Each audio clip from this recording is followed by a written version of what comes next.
வணக்கம் ஃப்ரெண்ட்ஸ். 12ஆம் வகுப்பு திருக்குறள்லேருந்து 2 திருக்குறள் பார்க்கலாம். தினமும் 2 திருக்குறளை நம்ம பார்க்க போகிறோம். அன்பும் அறனும் உடைத்தாயின் இல்வாழ்க்கை பண்பும் பயனும் அது.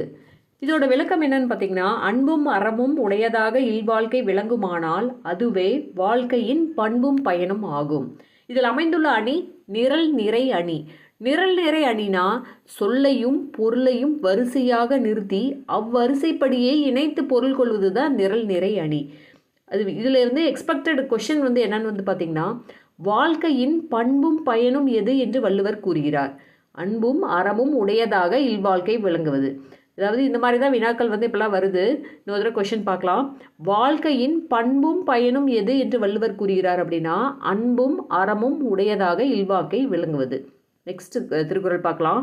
வையத்துள் வாழ்வாங்கு வாழ்பவன் வான் உரையும் தெய்வத்துள் வைக்கப்படும். இதோட விளக்கம், உலகத்தில் வாழ வேண்டிய அறநெறியில் நின்று வாழ்கின்றவர் வானுலகத்தில் உள்ள தெய்வத்துக்கு இணையாக மதிக்கப்படுபவர் அப்படிங்கிற சொல்லியிருக்காங்க.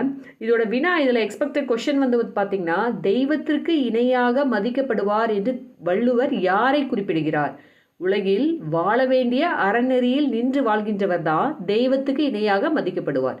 Thank you friends.